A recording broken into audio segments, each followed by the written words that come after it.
بسم اللہ الرحمن الرحیم. ناظرین، اویس ربانی صاحب آج کل ایک پوڈ کاسٹ کر رہے ہیں جس میں وہ مختلف مکاتب فکر کے علماء کو دعوت دیتے ہیں. ایک طرف شیعہ عالم اور ایک طرف سنی عالم. کبھی دونوں طرف سنی بھی ہوتے ہیں، اہل حدیث، بریلوی، اور اس طریقے سے ایک علمی گفتگو کا جو ہے وہ ماحول بنایا جاتا ہے. ایک پوڈ کاسٹ میں ایک طرف ہمارے شیعہ عالم تھے قبلہ اسد شاکری صاحب، دوسری طرف ایک سلفی عالم تھا. گفتگو موضوع فضائل امیر المومنین، فضائل اہل بیت. اور یہ کیسے ہو سکتا ہے کہ فضائل اہل بیت اور فضائل امیر المومنین ہو اور سلفی عالم کا منہ نہ بنے اور وہ فضائل اہل بیت کا انکار نہ کرے؟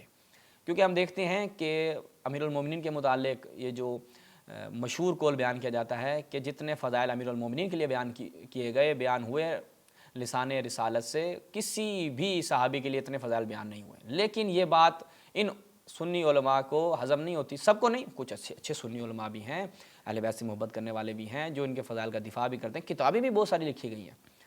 تو یہ مفتی صاحب جو ہیں وہ ایک مشہور روایت کہ جن کو ان کے اپنے ہی علماء نے صحیح کہا ہے، اس کے کہتے ہیں جی نہیں، میں نہیں مانتا اس حدیث کو. وہ حدیث کیا ہے کہ رسول اللہ نے فرمایا علی کے چہرے کی طرف دیکھنا عبادت ہے. اب یہ فضیلت ان علماء کو ہضم نہیں ہوتی. چلتے ہیں اس پوڈ کاسٹ کی طرف کہ وہاں پر موجود اس سلفی عالم نے کیا بات کی. ملاحظہ فرمائیں کلپ نمبر 5. ذکر علی عبادت، علی کی طرف دیکھنا عبادت، علی کا ذکر عبادت، علی دور بھی جا رہے تو انہیں دیکھو تو عبادت، علی جو ہے امیر، علی جتنی جو ہے ان کی فضیلت کے لیے جو روایتیں ہیں وہ پیش کریں. یہ تو کہیں گے اتنی روایات میں نے آپ کو ذکر کیا کہ میں نے حضرت علی رضی اللہ تعالیٰ عنہ کی فضیلت پر میں نے 3 جمعے پڑھائے اور وہ 3 بھی ناکافی ہوئے. ٹھیک ہے، زندگی پوری ناکافی ہے. ان کی عظمت، ان کی عظمت کے لیے صحیح حدیثوں کو پڑھیں نا. یہ والی حدیث ضعیف ہے کہ حضرت علی کے چہرے کو دیکھنا عبادت ہے. بھئی اللہ کے ولی کو دیکھنا عبادت ہے اس طور پر، ٹھیک ہے، اللہ کے ولی کو دیکھنا، اللہ کے رسول کی طرف منسوب کرنا یہ حدیث نہیں ہے. یہ حدیث نہیں اس طرح. اچھا، میں یہ بات کر رہا تھا کہ یہ کہہ رہے ہیں کہ ایک نماز پڑھا دی. نبی علیہ السلام نے ابو بکر صدیق کے متعلق کتنے فضائل بیان کیے ہیں. ابو بکر فی الجنہ، نہیں 17 پڑھائی. ابو بکر فی الجنہ، ابو بکر فی الجنہ. نہیں سنیں نا، وہ دوبارہ گئے اس پہ نا، وہ جائیں تو آپ مانیں اور میں جاؤں تو آپ نہ مانیں. ناظرین، ملاحظہ کیا کہ مفتی صاحب کو کیسے مروڑ اٹھ رہے ہیں. دیکھیں امیر المومنین کی بات ہو رہی تو آپ اس پہ رہیں نا، فقط آپ فضائل بیان کریں. آپ کہتے ہیں یہ روایت ضعیف ہے، اس کے فوراً مقابلے میں آپ اپنے صحابی کو لے آتے ہیں. اس کا مطلب یہ مقابلہ آپ خود کرا رہے ہیں. ہم تو امیر المومنین کے فضائل بیان کر رہے ہیں، آپ کہتے ہیں جی دیکھیں آپ ادھر ان کی تو فضیلت بیان کر رہے ہیں، وہاں پر جناب ابو بکر کی یہ فضیلت. یعنی ایک عجیب و غریب فضا آپ خود قائم کرتے ہیں اور پھر تشیع کو متہم کرتے ہیں کہ تشیع جو ہے وہ توہین کرتے ہیں یا تشیع آگے اس طرح کی باتیں کرتے ہیں. جب وہ تشیع آگے جوابات دیتے ہیں اور انہی آپ کی روایت کا آپریشن کرتے ہیں تو وہ آپ کو توہین محسوس ہوتا ہے. اچھا، اب تعجب کی بات ہے، یہ روایت تو آپ نے دیکھی کہ اس روایت کے متعلق ان سلفی عالم نے کیا کہا، یہ روایت ضعیف ہے. اب ہمارے ایک شیعہ عالم آغا جوان نقوی صاحب کے مدافع اہل بیت، ہاں، یعنی ہم کہہ سکتے ہیں بھائی ظاہری طور پر تشیع میں ان کو شمار کیا جا رہا ہے، تو وہ ان کے ایک مدافع اہل بیت ہیں انجینئر محمد علی مرزا صاحب. انجینئر محمد علی مرزا صاحب نے بھی اس روایت کا انکار کیا.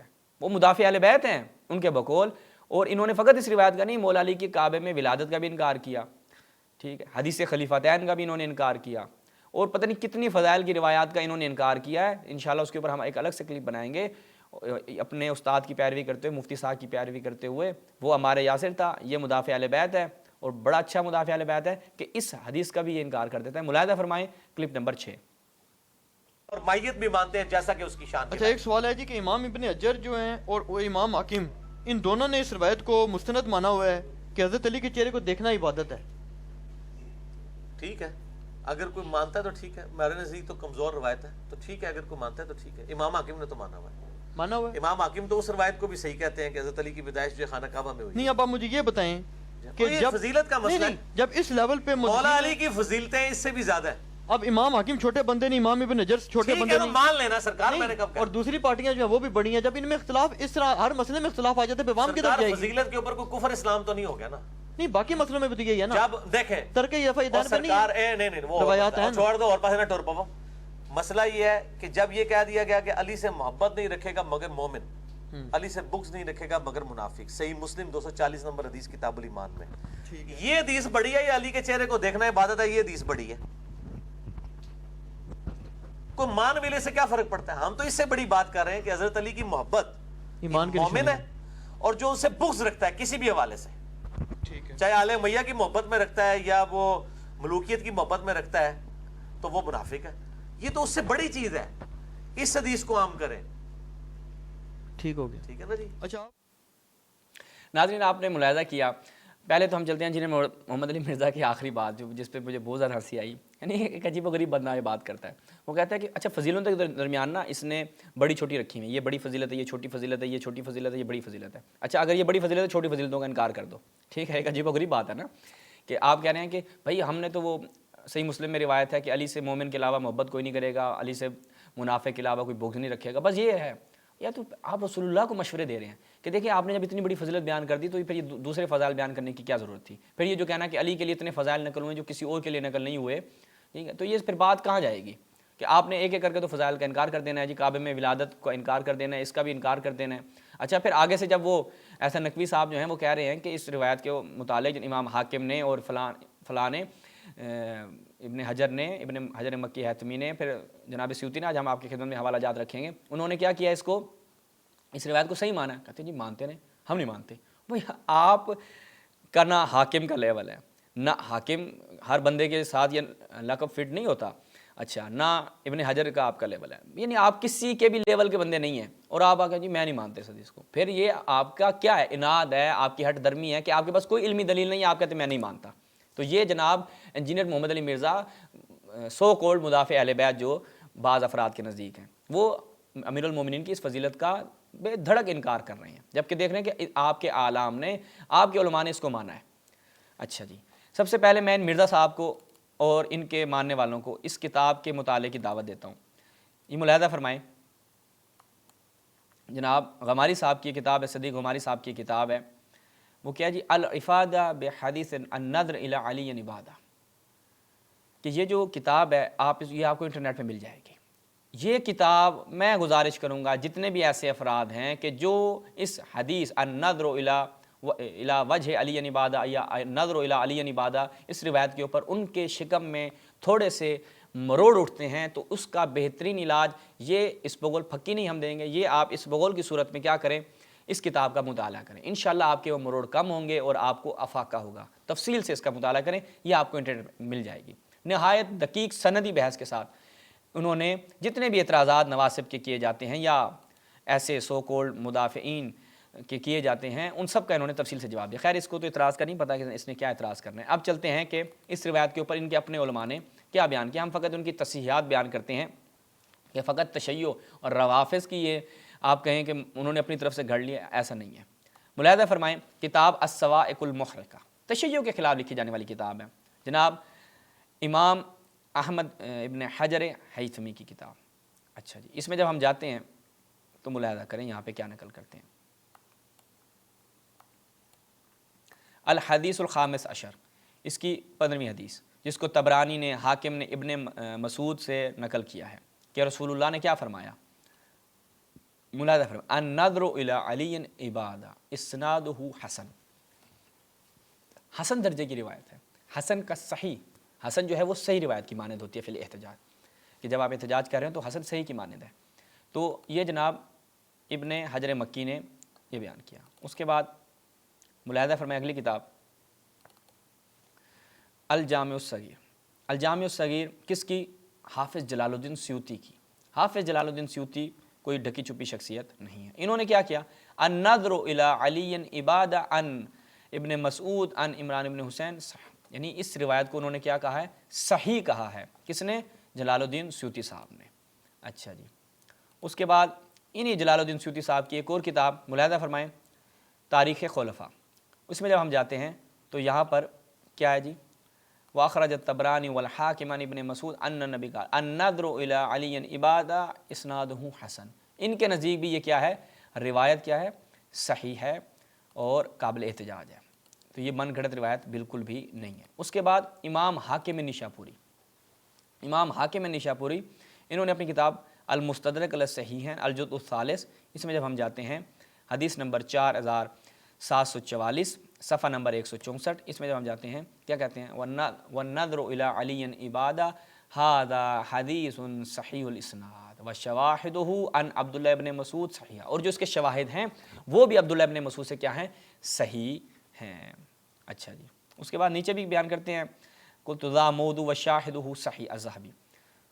اچھا جی، یہ ایک تھا۔ اس کے بعد الفوائد المجموعہ، جب ہم اس میں جاتے ہیں تو یہاں پر ملاحظہ فرمائیں، جناب امام شوکانی کیا بیان کرتے ہیں. امام شوکانی الفوائد المجموعہ میں انہوں نے بڑا زبردست بیان کیا, وہ ملاحظہ فرمائیں 361 پہ. وَرَوَاهُ الطَّبْرَانِي عَنْ عِمْرَانِ بن حسین مرفوعاً, اس روایت کو طبرانی نے عمران بن حسین سے مرفوعاً نقل کیا. ابو نعیم نے عائشہ سے, وفی اسناد اس کے اسناد میں فلاں فلاں ہے.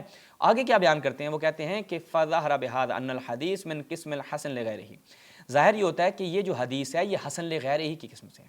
لا صحیحاً کما قال الحاکم, جیسا کہ حاکم نے کہا ہے صحیح نہیں ہے, یہ حسن لغیرہ ہے. ولا موضوعاً, یہ جو لوگ کہتے ہیں یہ من گھڑت حدیث ہے, ایسا بھی بالکل نہیں ہے. کما قال ابن الجوزی, جیسا کہ ابن جوزی نے کیا ہے اس کو من گھڑت حدیث کہا ہے, ایسا بھی بالکل نہیں ہے.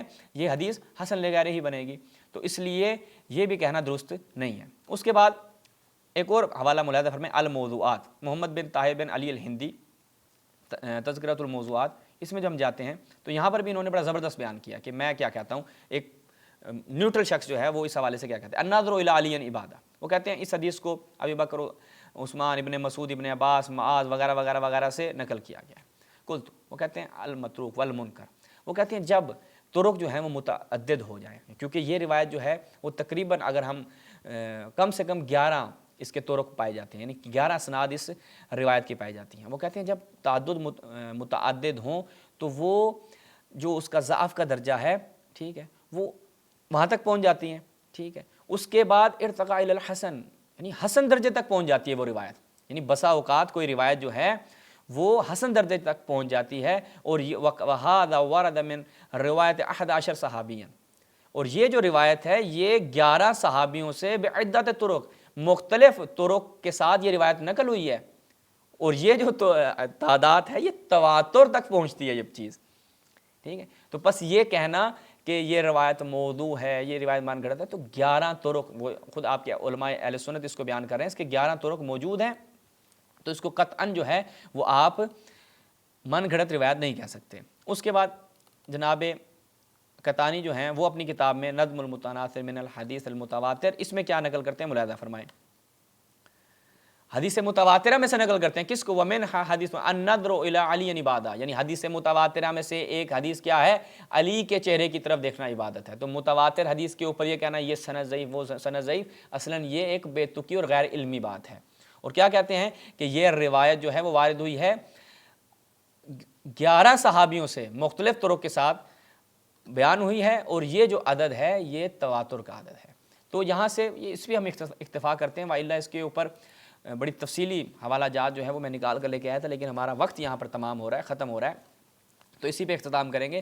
لیکن آخر میں ایک عمدۃ القاری سے بھی آپ کی خدمت, بدر الدین عینی صاحب نے جب اس روایت کو نقل کیا, فقط میں یہ اینڈ میں بیان کر دیتا ہوں تبرکاً, ملاحظہ فرمائیں عمدۃ القاری شرح صحیح بخاری, تو انہوں نے اس کے اوپر کوئی اعتراض نہیں کیا.